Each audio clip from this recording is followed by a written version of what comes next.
ಹರೇ ಶ್ರೀನಿವಾಸ. ನಮಸ್ಕಾರ ಬಂಧುಗಳೇ.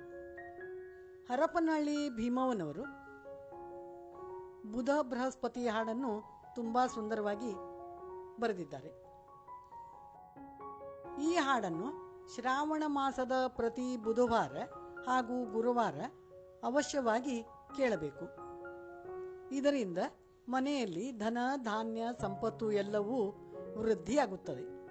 ಈ ಹಾಡಿನಲ್ಲಿ ಇನ್ನೊಂದು ವಿಶೇಷವೆಂದರೆ, ಕೆಲವೊಮ್ಮೆ ಅನೇಕ ಬಂಧು ಬಳಗ ಸಂಬಂಧಿಕರಿಗೆ ಕೆಲವು ಅನಾನುಕೂಲದಿಂದ 12 ವರ್ಷಗಳವರೆಗೆ ಭೇಟಿಯಾಗಲು ಆಗಿರುವುದಿಲ್ಲ.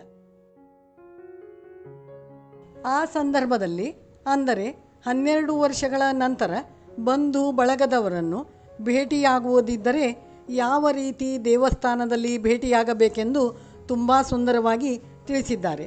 ಆದ್ದರಿಂದ ಈ ಹಾಡಿನ ಸಾಹಿತ್ಯವನ್ನು ಲಕ್ಷ್ಯಗೊಟ್ಟು ಕೇಳಿದರೆ ಬಂಧು ಬಳಗದವರು 12 ವರ್ಷಗಳ ನಂತರ ಯಾವ ರೀತಿ ಭೇಟಿಯಾಗಬೇಕೆಂದು ಈ ಹಾಡಿನಿಂದ ತಿಳಿಯಬಹುದು. ಬುಧ ಬೃಹಸ್ಪತಿ ಹಾಡು.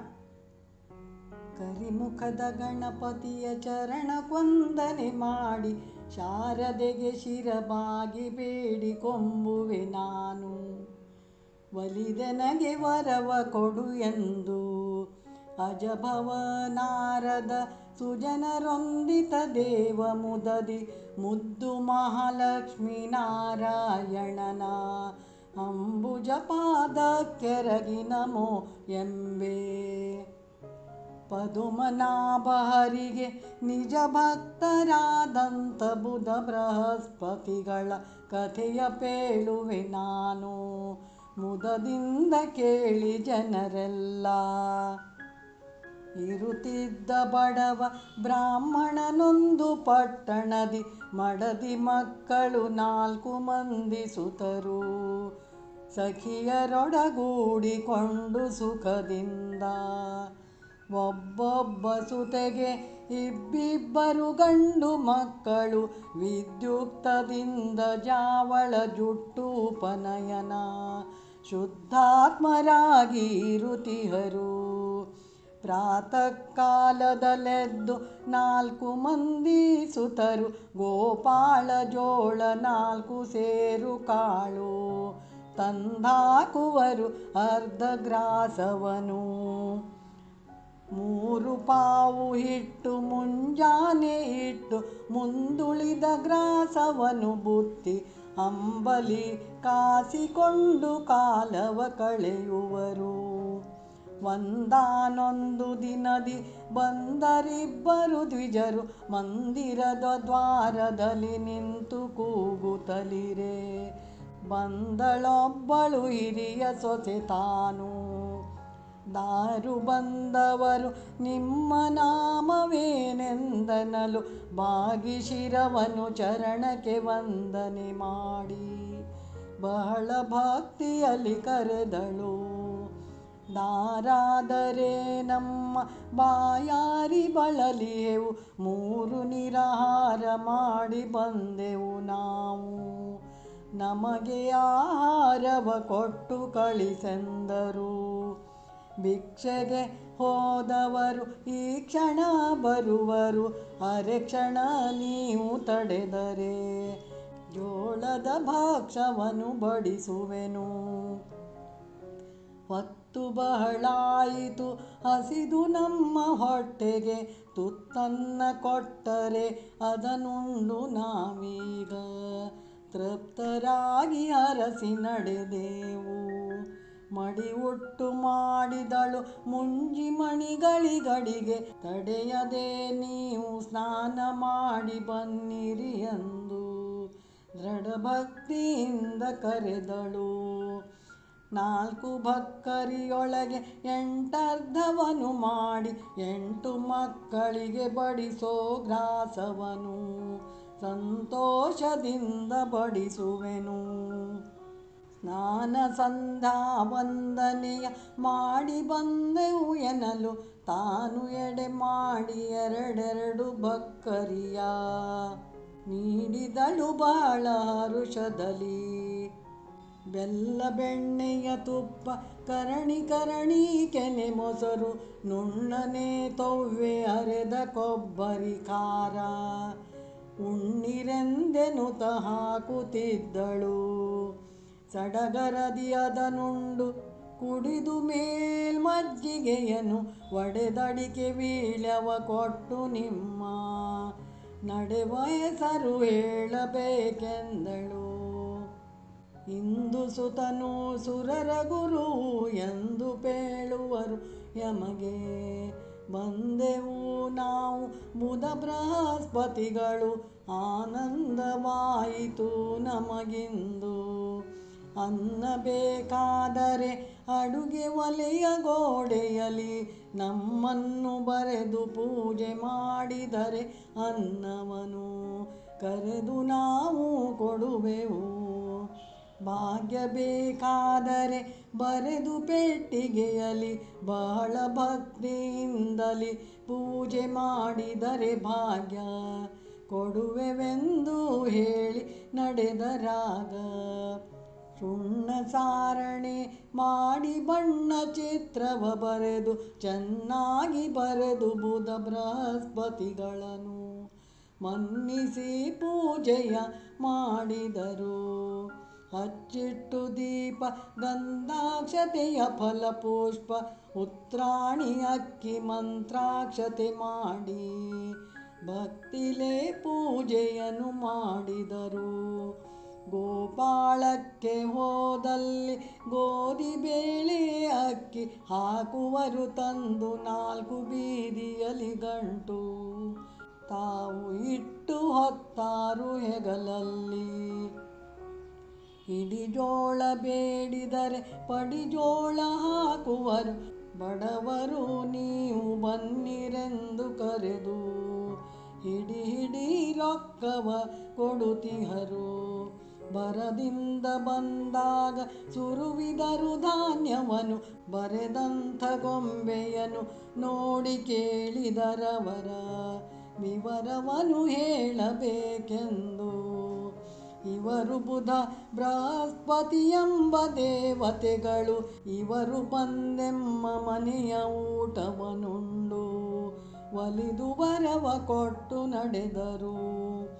ಇಂಥವರ ಪುಣ್ಯದಿಂದ ಧಾನ್ಯ ದೊರಕಿದವು ನಿರಂತರದಿ ನಮ್ಮ ಮನೆಯಲ್ಲಿಟ್ಟವರನು ಸಂತೋಷದಿಂದಲಿ ಪೂಜಿಸುವೆನೆಂದರು.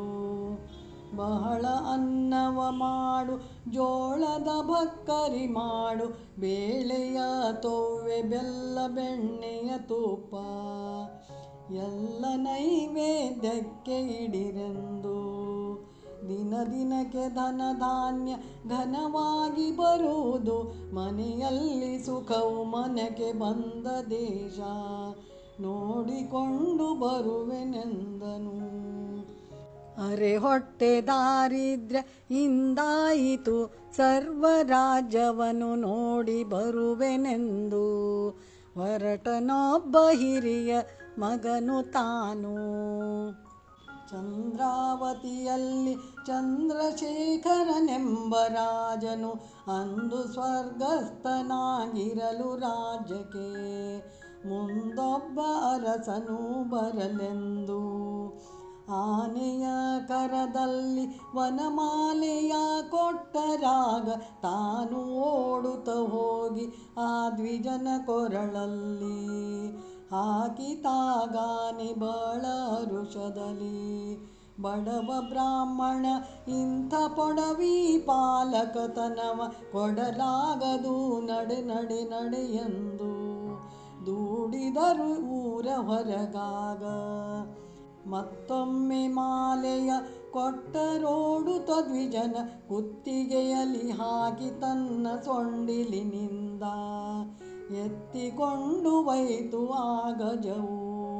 ಲಕ್ಷ್ಮಿ ಒಲಿದವರಿಗೆ ಅಲಕ್ಷ್ಯ ಮಾಡುವುದೇನು ಸಾಕ್ಷಾತ್ ದೊರೆಯು ಈತನೆಂದು ಹೊಗಳುತ್ತಾ ಕಟ್ಟಿದರು ಪಟ್ಟವನು ಬೇಗ.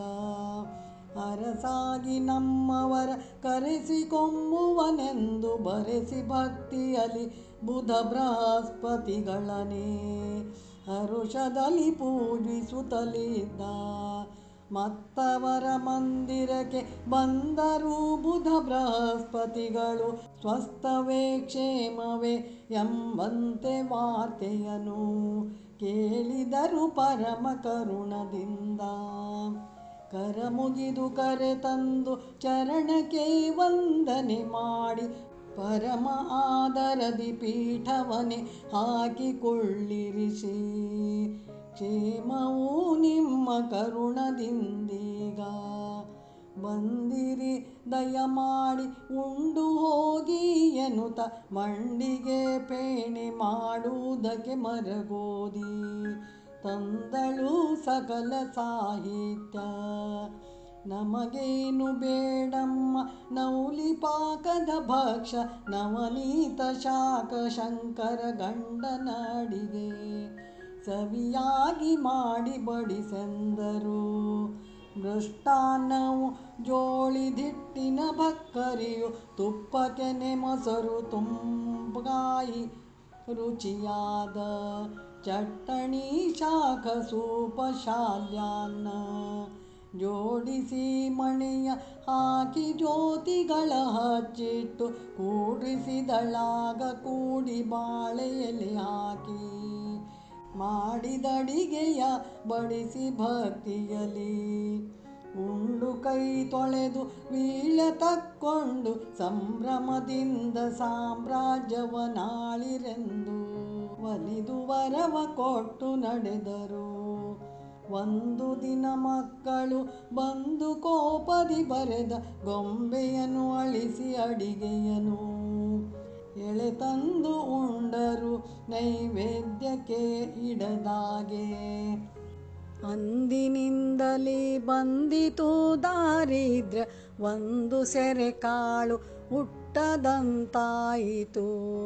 ಮುಂದೇನು ಯಮಗೆ ಗತಿಯೆಂದರು. ಊರು ಬಿಟ್ಟು ಪರ ಊರಿಗೆ ಹೋದಲ್ಲಿ ಆರು ತಿಳಿಯುವರು ನಮ್ಮನು. ಕಟ್ಟಿಗೆ ಮಾರಿ ಕಾಲವನ್ನು ಕಳೆಯೋಣ. ಊರೂರು ತಿರುಗುತ್ತಲಿ ಮೀರಿತು 12 ವರುಷ.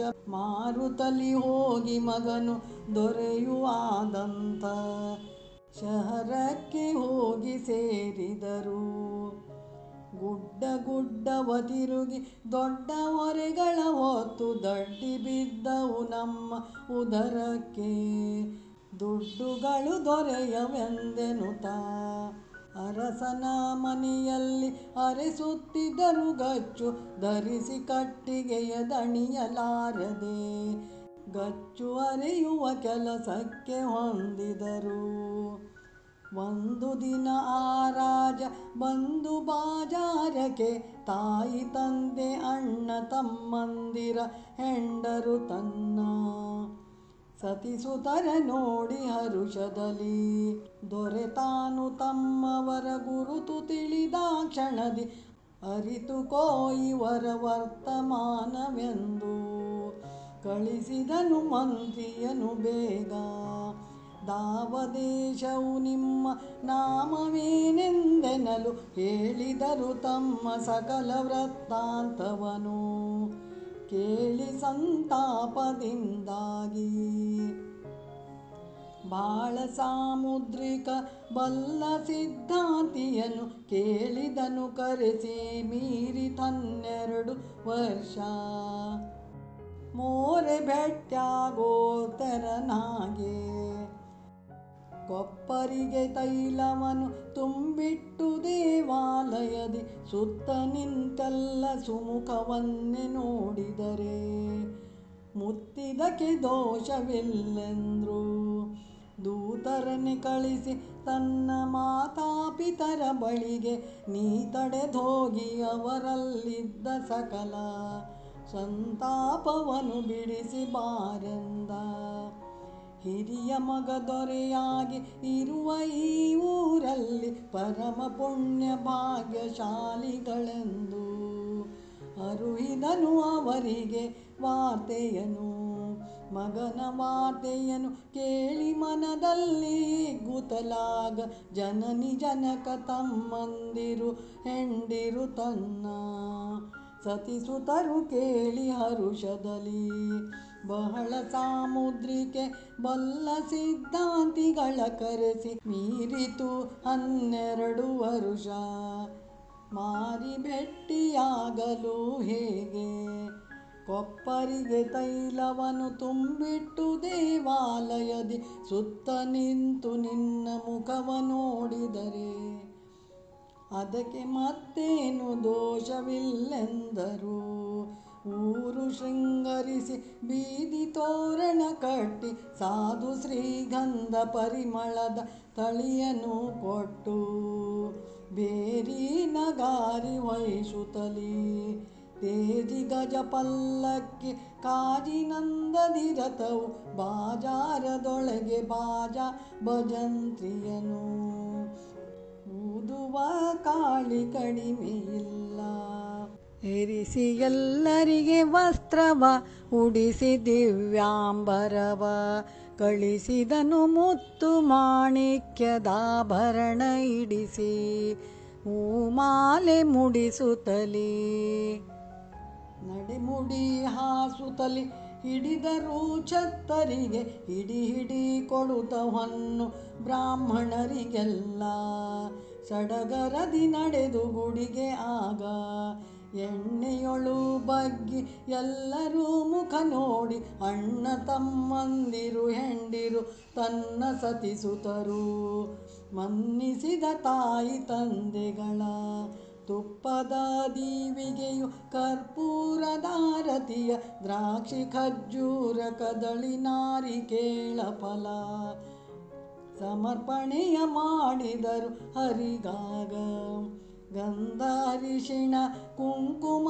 ಕುಸುಮ ಮಲ್ಲಿಗೆ ಬಂದ ಮುತ್ತೈದೆಯರಿಗೆ ಉಡಿಯ ತುಂಬುತ್ತಲೀ ಆನಂದದಿಂದ ಅಕ್ಕ ತಂಗಿಯರು ಕೀರು ಮಂಡಿಗೆ ಫೇಣಿ ಕ್ಷೀರ ಘೃತ ಸಕ್ಕರೆಯು ಸಾರು ಶಾಲ್ಯಾನ್ನ ಶಾಖ ಪಾಕಗಳಿಂದ ಊರ ಜನರಿಗೆ ಉಣಿಸಿದರು.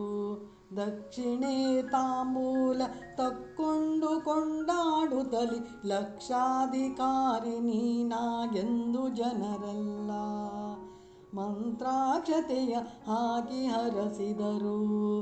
ಅರಸು ತನ್ನವರ ಕೂಡಾಗ ಅಂದಣವೇರಿ ಬಿರುಸು ಬಾಣಗಳ ಬೀದಿಯಲ್ಲಿ ವಹಿಸುತ್ತಲೀ ಹಿಡಿಸು ಈ ಲಾಲು ಬೆಳಕಲಿ ಬಣ್ಣ ಚಾವಡಿ ಚಿತ್ರ ಚಿನ್ನದ ಚೌಕಟ್ಟು ಕನ್ನಡಿ ಮಾಲು ಕನಕ ಕಂಬದ ಅರಮನೆಯು ತಮ್ಮವರ ಕೂಡಿ ಹೊಕ್ಕನರ ಮನೆಯ 8 ಮಕ್ಕಳಿಗೆ ತನ್ನೆಂಟರಿಷ್ಟರ ಕೂಡಿ ಕಂಠಾಭರಣ ಕಟ್ಟಿಸಿದ ಮಾಂಗಲ್ಯವನು ಸಂತೋಷದಿ ಮಾಡಿದರು ಮದುವೆಯನು. ಹುಟ್ಟು ಬಡವರು ಜೋಳದಿಟ್ಟಿನೂಟವನುಂಡು ಕಷ್ಟ ದಾರಿದ್ರ್ಯ ಕಳೆದು ಕಾಮ್ಯಾರ್ಥವನು ಮುತ್ತೈದೆ ತನಗಳನೆ ಪಡೆವೋರು ಮೊದಲು ಶ್ರಾವಣ ಮಾಸ ಬುಧವಾರ ದಿನದಲ್ಲಿ ಬುಧ ಬೃಹಸ್ಪತಿಯ ಕಥೆಯ ಪೇಳುವೆ ನಾನು ಮುದದಿಂದ ಕೇಳಿ ಜನರೆಲ್ಲ ಸಂತೋಷದಿಂದ ಸರ್ವರು ಪೂಜೆ ಮಾಡಿದರೆ ಸಂತಾನ ಸಕಲ ಸಂಪತ್ತು ಶ್ರೀಲಕ್ಷ್ಮೀಕಾಂತ ಒಲಿದು ವರವನು ಕೊಡುವೋನು. ನೇಮದಿಂದಲೀ ಕಥೆಯ ಕೇಳಿದ ಜನರ ಭೀಮೇಶ ಕೃಷ್ಣನುದ್ಧಾರ ಮಾಡಿ ಕಾಮಿತ ಫಲವ ಕೊಡುವೋನು. ನೇಮದಿಂದಲೀ ಈ ಕಥೆಯ ಹೇಳಿ ಕೇಳಿದ ಜನರ ಭೀಮೇಶ ಕೃಷ್ಣನುದ್ಧಾರ ಮಾಡಿ ಕಾಮಿತ ಫಲವ ಕೊಡುವೋನು. ಶ್ರೀ ಕೃಷ್ಣಾರ್ಪಣಮಸ್ತು.